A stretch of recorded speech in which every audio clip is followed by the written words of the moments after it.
Hi hello ಸ್ನೇಹಿತರೆ, welcome back to Shubha channel. ಸ್ನೇಹಿತರೆ, ವಾರಾಹಿ ದೇವಿನ ನೆನೆಸುತ್ತಾ ಈ ವಿಡಿಯೋನ ಶುರು ಮಾಡೋಣ. ಈ ದಿನ ನಿಮಗೆ ಒಂದು ಅದ್ಭುತವಾದಂತಹ ವಿಡಿಯೋನ ನಿಮ್ಮ ಮುಂದೆ ತರ್ತಾ ಇದ್ದೀನಿ. ಅದು ಏನಪ್ಪ ಅಂತಂದರೆ, ಇದು ವಾರಾಹಿ ದೇವಿಯ ಮಂತ್ರ. ಈ ಮಂತ್ರವನ್ನು ನೀವು ಒಂದು ಪೇಪರ್ ಮೇಲೆ ಬರೆದು 9 ದಿನ ನಿಮ್ಮ ತಲೆದಿಂಬಿನ ಕೆಳಗಡೆ ಇಟ್ಕೊಳ್ಳೋದ್ರಿಂದ 9ನೇ ದಿನದಲ್ಲಿ ನೀವು ಏನು ಆ ಪೇಪರಲ್ಲಿ ಒಂದು ಆಸೆ ಬರೆದಿರ್ತೀರಲ್ಲ, ಆ ಆಸೆ ನೆರವೇರುತ್ತೆ ಅಂತಲೇ ಹೇಳ್ಬೋದು.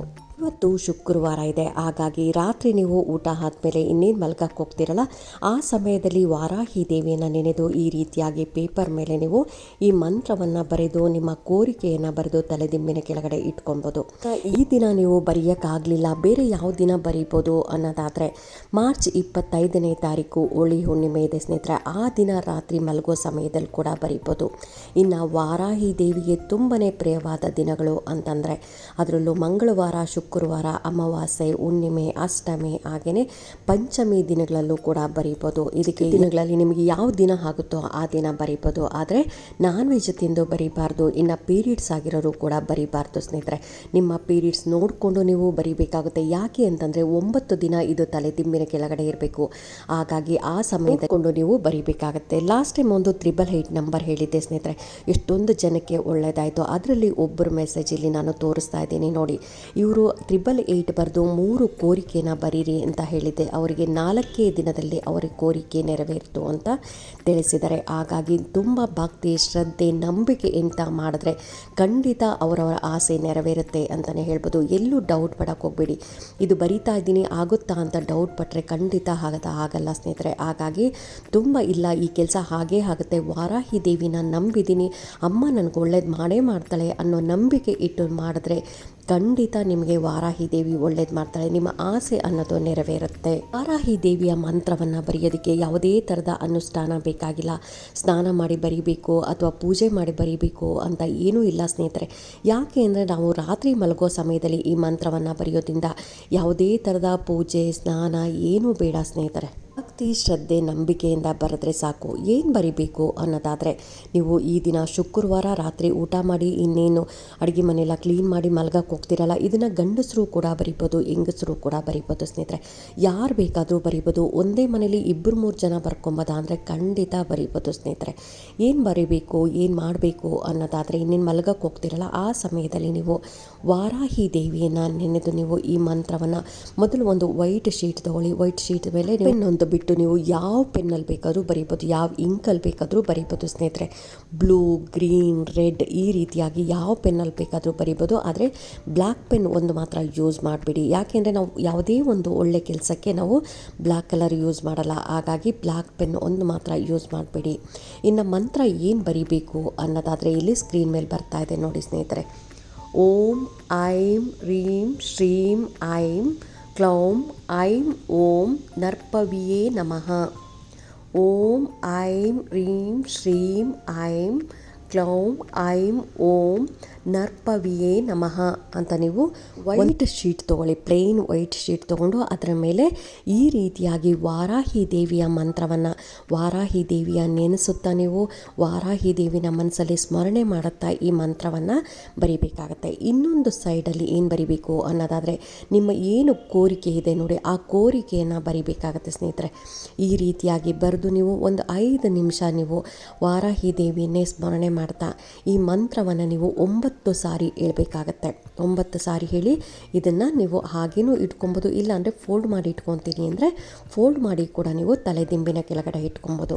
ಇನ್ನು 9 ದಿನ ತಲೆದಿಂಬಿನ ಕೆಳಗಡೆನೇ ಇರಬೇಕು. ಅಕಸ್ಮಾತ್ ಮಕ್ಕಳಿದ್ದಾರೆ ಮತ್ತು ಬೇರೆ ಯಾರಾದರೂ ಆ ತಲೆದಿಂಬನ್ನು ಯೂಸ್ ಮಾಡ್ತಾರೆ ಅನ್ನೋ ಹಾಗಿದ್ರೆ ನೀವು ಬೆಳಗ್ಗೆ ತೆಗೆದು ಅದನ್ನು ಕಬೋರ್ಡಲ್ಲೋ ಅಥವಾ ಇನ್ನು ಯಾವುದೋ ಒಂದು ಬೇರೆ ಜಾಗದಲ್ಲಿ ಇಟ್ಟು ಮತ್ತು ರಾತ್ರಿ ಮಲ್ಕೋ ಸಮಯದಲ್ಲಿ ಮತ್ತೆ ನೀವು ಈ ಏನು ಸ್ಲಿಪ್ ಇರುತ್ತಲ್ವ, ಈ ಚೀಟಿ ಇರುತ್ತಲ್ಲ, ನೀವು ವೈಟ್ ಶೀಟಲ್ಲಿ ಬರೆದಿರ್ತೀರಲ್ಲ ಅದನ್ನು ತೆಗೆದು ಮತ್ತೆ ನೀವು ತಲೆದಿಂಬಿನ ಕೆಳಗಡೆ ಇಟ್ಕೊಬೇಕಾಗತ್ತೆ ಸ್ನೇಹಿತರೆ.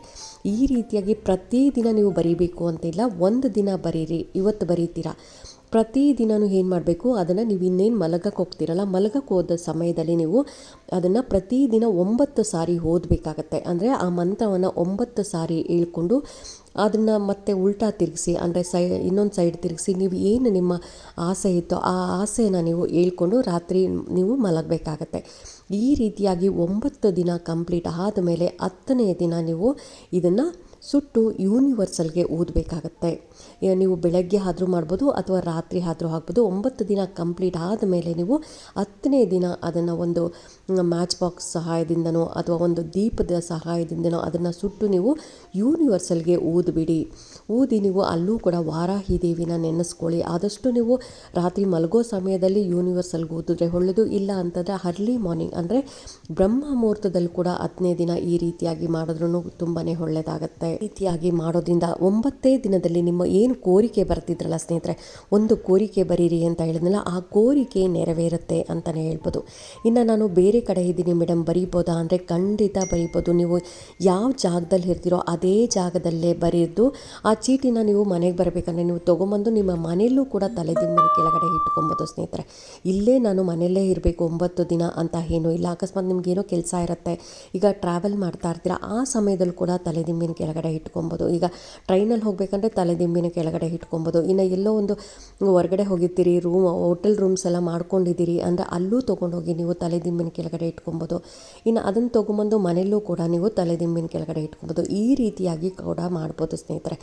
ಹಾಗಾಗಿ ಎಲ್ಲರೂ ಮಾಡ್ಕೊಳ್ಳಿ. ಏನು ನಿಮ್ಮ ಆಸೆ, ಇಷ್ಟು ದಿನ ಯಾವುದು ನಾನು ಒಂದು ತುಂಬಾ ಆಸೆ ನೆರವೇರ್ತಾ ಇಲ್ಲ, ನನಗೆ ಗೌರ್ಮೆಂಟ್ ಜಾಬ್ ಬೇಕು ಅಂತ ಇತ್ತು, ಆದರೆ ಅದು ಇನ್ನೇನು ನನಗೆ ಆಯಿತು ಅನ್ನೋಷ್ಟರಲ್ಲಿ ನನ್ನ ಕೈ ತಪ್ಪಿ ಹೋಗಿತ್ತು. ಅಥವಾ ನಾನು ಒಂದು ಸೈಟ್ ತೊಗೊಬೇಕಂತಿದ್ದೀನಿ, ಒಂದು ಮನೆ ತೊಗೊಬೇಕು ಅಂತಿದ್ದೀನಿ, ಅಥವಾ ಮಕ್ಕಳ ಎಜುಕೇಷನ್ ಚೆನ್ನಾಗಾಗಬೇಕು, ಅಥವಾ ನಾನು ಯಾವುದೋ ಒಂದು ಟ್ರಾವೆಲ್ಗೆ ಯಾವುದೋ ಒಂದು ಪ್ಲೇಸ್ಗೆ ಹೋಗಬೇಕು ಅಂತಿದ್ದೀನಿ, ಹೋಗೋಕ್ಕೆ ಆಗ್ತಾ ಇಲ್ಲ ಅನ್ನೋರಾಗಲಿ, ಅಥವಾ ನಾನು ಹೊರದೇಶಕ್ಕೆ ಹೋಗಬೇಕು ಅಂದ್ಕೊಂಡಿದ್ದೀನಿ, ಹೋಗೋಕ್ಕೆ ಆಗ್ತಾ ಇಲ್ಲ ಅನ್ನೋರು, ಅಥವಾ ಮನೆಯಲ್ಲಿ ಸುಖ ಶಾಂತಿ ನೆಮ್ಮದಿ ಬೇಕು ಅನ್ನೋರು, ಅಥವಾ ಅಣ್ಣ ತಮ್ಮಂದರು ಅಕ್ಕ ತಂಗಿಯರೆಲ್ಲ ಒಟ್ಟಿಗೆ ಚೆನ್ನಾಗಿರಬೇಕು ಅನ್ನೋರು ಸ್ನೇಹಿತರೆ, ನಿಮ್ಗೆ ಎಂತಹ ಆಸೆ ಇದ್ದರೂ ಆ ಒಂದು ಕೋರಿಕೆಯನ್ನು ಆ ಚೀಟಿಲಿ ಬರಿಬೇಕಾಗತ್ತೆ. ಈ ರೀತಿಯಾಗಿ ಬರೆದು ನೀವು 9 ದಿನವೂ ಪ್ರತಿದಿನ ನೀವು ಆ ಏನು ವಾರಾಹಿ ದೇವಿಯ ಮಂತ್ರ ಇತ್ತು ಆ ಮಂತ್ರವನ್ನು 9 ಸಾರಿ ಹೇಳ್ಕೊಂಡು ನಂತರ ನೀವು ಇನ್ನೊಂದು ಕಡೆ ಉಲ್ಟಾ ತೆಗೆಸಿ ನೀವು ಅದನ್ನು ಏನು ನಿಮ್ಮ ಆಸೆ ಇತ್ತು ಆ ಆಸೆನೂ ನೀವು 9 ಸಾರಿ ಹೇಳ್ಕೊಬೇಕಾಗತ್ತೆ. ಈ ರೀತಿಯಾಗಿ ಹೇಳ್ಕೊಂಡು ನೀವು 10ನೇ ದಿನ ನೀವು ಅದನ್ನು ಯೂನಿವರ್ಸಲ್ಗೆ ಓದಬೇಕಾಗುತ್ತೆ ಸ್ನೇಹಿತರೆ. ವಾರಾಹಿ ದೇವಿನ ನಂಬಿ, ಖಂಡಿತ ವಾರಾಹಿ ದೇವಿ ನಿಮ್ಮ ಎಷ್ಟೋ ದಿನದ ಕೋರಿಕೆ ಇತ್ತು ಅಂತಂದರೂ ಆ ಕೋರಿಕೆ ಅನ್ನೋದು ನೆರವೇರಿಸ್ತಾ ಬರ್ತಾಳೆ.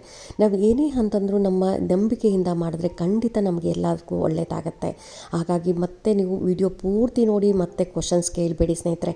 ವಿಡಿಯೋ ಅರ್ಧಂಬರ್ಧಂ ಕೇಳಿ ಮತ್ತೆ ನೀವು ಕ್ವಶನ್ಸ್ ಕೇಳ್ತೀರಾ, ಮೇಡಮ್ ಎಷ್ಟು ಸರಿ ಬರೀಬೇಕು ಅನ್ನೋದಾಗಲಿ ಅಥವಾ ಎಷ್ಟು ಸರಿ ಓದಬೇಕು ಅನ್ನೋದಾಗಲಿ, ಈ ರೀತಿಯಾದ ಕ್ವಶನ್ಸ್ ಎಲ್ಲ ಕೇಳ್ತಿರ್ತೀರ.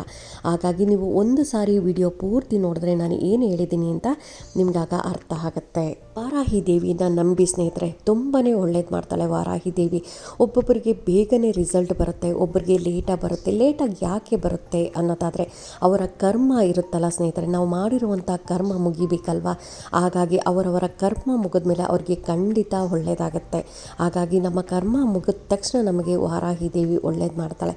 ಆದರೂ ನಮ್ಮ ಪ್ರಯತ್ನ ಅನ್ನೋದಂತೂ ಬಿಡಬಾರ್ದು. ಯಾಕೆ ಅಂತಂದರೆ ನಮ್ಮ ಪ್ರಯತ್ನ ಇಲ್ಲದೆ ಏನೂ ಆಗಲ್ಲ. ಹಾಗಾಗಿ ನಾವು ಈ ರೀತಿಯಾಗಿ ವಾರಾಹಿ ದೇವಿಯ ಮಂತ್ರವನ್ನು ಬರೆದು ಈ ರೀತಿ 9 ದಿನ ನಾವು ಇದನ್ನು ಪಠನೆ ಮಾಡೋದ್ರಿಂದ ಖಂಡಿತ ವಾರಾಹಿ ದೇವಿ ನಿಮ್ಮ ಆಸೆಯನ್ನು ನೆರವೇರಿಸ್ತಾಳೆ ಅಂತಲೇ ಹೇಳ್ಬೋದು. ಹಾಗಾಗಿ ಎಲ್ಲರ ಆಸೆಯನ್ನು ವಾರಾಹಿ ದೇವಿ ನೆರವೇರಿಸಲಿ ಅಂತ ನಾನು ಕೂಡ ವಾರಾಹಿ ದೇವಿ ಹತ್ರ ಬೇಡ್ಕೊತಾ ಇದ್ದೀನಿ. ಇನ್ನು ಅವರವರ ಆಸೆಯನ್ನು ನೆರವೇರಿಸಲಿ ಅಂತ ಹೇಳ್ತಾ ಈ ವಿಡಿಯೋ ಹೇಗೆ ಅನ್ನಿಸ್ತು ಅಂತ ನೀವು ಕಾಮೆಂಟ್ ಸೆಕ್ಷನಲ್ಲಿ ಕಾಮೆಂಟ್ ಮಾಡಿ, ಲೈಕ್ ಮಾಡಿ, ಶೇರ್ ಮಾಡಿ. ಇನ್ನೂ ನನ್ನ ಚಾನಲ್ಗೆ ಯಾರೆಲ್ಲ ಸಬ್ಸ್ಕ್ರೈಬ್ ಮಾಡಿದೆ ಹಾಗೆ ನೋಡ್ತಾ ಇದ್ದರೆ ಎಲ್ಲರೂ ಸಬ್ಸ್ಕ್ರೈಬ್ ಮಾಡ್ಕೊಳ್ಳಿ. ಪಕ್ಕದಲ್ಲಿರೋಂಥ ಬೆಲ್ ಐಕಾನ್ ಪ್ರೆಸ್ ಮಾಡೋದ್ರಿಂದ ನಾನು ಹಾಕೋ ವಿಡಿಯೋಗಳೆಲ್ಲ ಬೇಗ ಬಂದು ತಲುಪುತ್ತೆ. Thank you.